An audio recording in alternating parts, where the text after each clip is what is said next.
Bonjour à toutes et à tous, bienvenue sur ma chaîne Jolto Comics. Aujourd'hui, nouvelle vidéo, retour de lecture pour vous parler d'un run complet, le run du Punisher par Jason Aaron au scénario et également Jesus Saiz et Paul Atsaqueta au dessin. Donc c'est sorti chez Panini Comics en 300%. Donc c'est un run en 12 numéros, donc un run assez court. Les numéros sont un peu plus longs que d'habitude. On n'est pas sur 22 pages, mais un peu plus, une quarantaine. Et donc, on va découvrir un nouveau statu quo dans le premier tome pour le Punisher. Donc, le Punisher est devenu le bras armé de l'organisation criminelle La Main.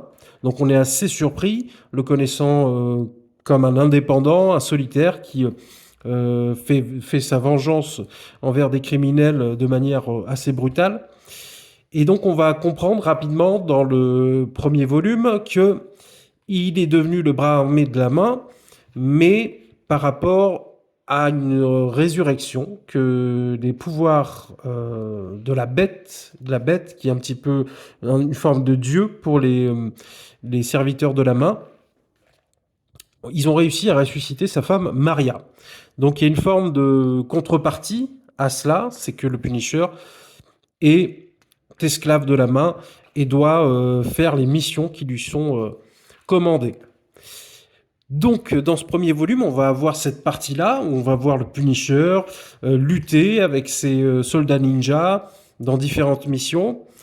Et on va voir aussi dans une autre partie dessinée, cette fois-ci par Paul Atsaqueta, alors que celle est là que je vous montre est de Jesus Saiz, où on va revenir sur l'enfance du Punisher et un petit peu les sources du mal, de comment il est devenu le Punisher au fil du temps.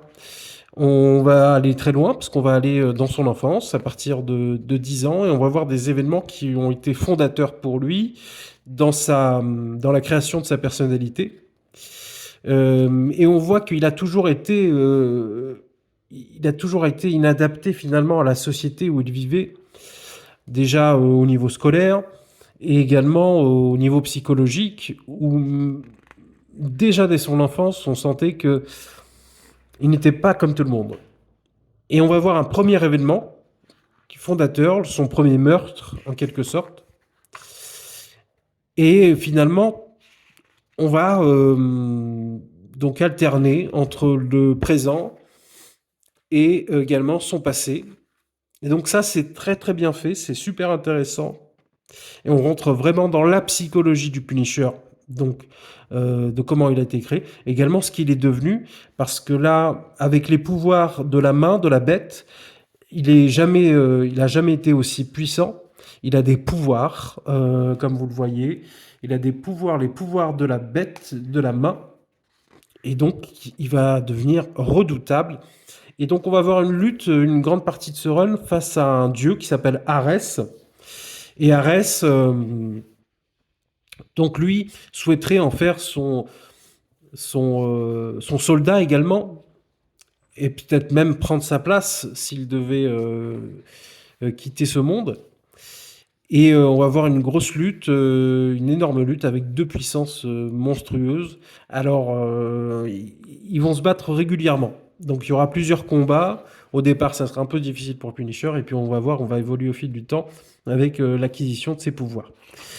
Et finalement, pour en revenir un petit peu à mon ressenti sur ce run, on est sur un run qui change vraiment les origines du Punisher.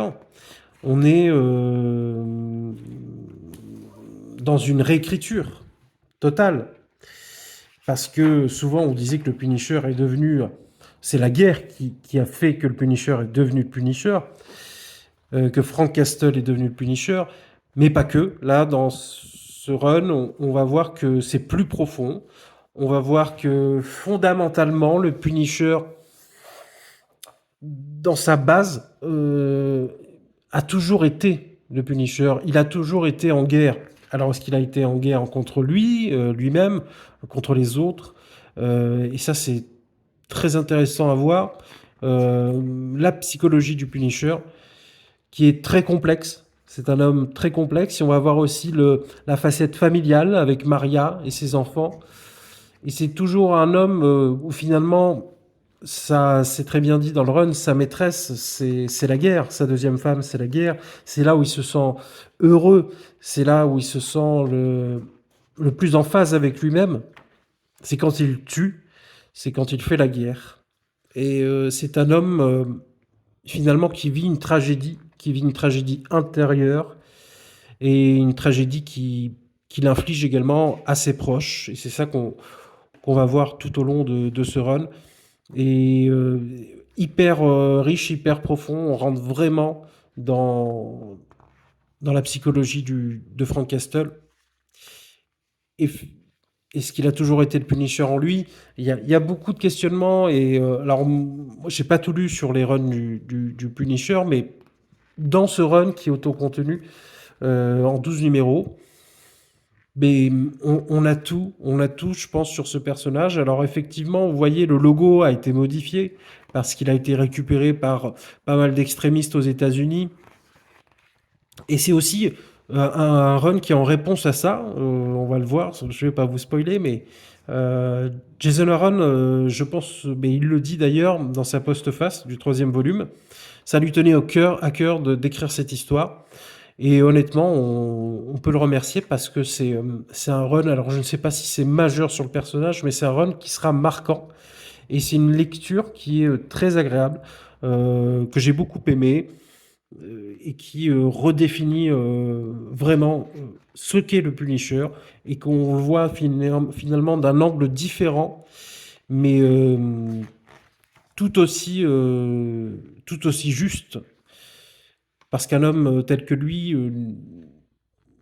n'est pas qu'une construction, c'est une construction, mais il n'a pas été changé que par la guerre, il a été changé par beaucoup d'autres choses. Et finalement, le questionnement de pourquoi il est comme cela et pourquoi il fait cela, je ne veux pas vous dire, je veux pas vous spoiler, mais on a une forme de réponse, si on le veut, dans ce run. Donc tout est soumis à interprétation, bien entendu, mais ça, c'est vraiment le point fort, l'un des points forts de ce run. Donc écoutez, moi au global, c'est un run que je peux vous recommander. En effet, Punisher, si vous appréciez déjà l'univers du Punisher, ben, c'est un indispensable. Si vous êtes plus Marvel ou comics en général, comme moi, où je pioche un peu à droite à gauche, ben, écoutez, c'est un run très très costaud, très très fort, très solide, très qualitatif. Et bon, le bémol, ça serait le prix, en effet. Hein, on est sur 300%, ou la totale, on est autour de 60 euros. Donc, est-ce que attendre une réédition de luxe serait le mieux? Peut-être, ça dépend. Votre envie de le lire, votre envie de le lire, mais franchement, c'est quelque chose que je vous recommande et ça fait partie des runs Marvel de ces dernières années que j'ai le plus apprécié. Et Dieu sait qu'il n'y en a pas beaucoup, donc vraiment super chouette. Voilà pour mon retour de lecture sur le Punisher. N'hésitez pas à me dire si vous l'avez lu, ce que vous en avez pensé en commentaire. Et également, n'hésitez pas à mettre un petit pouce bleu, à vous abonner si ce n'est pas le cas. Et on se retrouve très bientôt pour une nouvelle vidéo. Salut!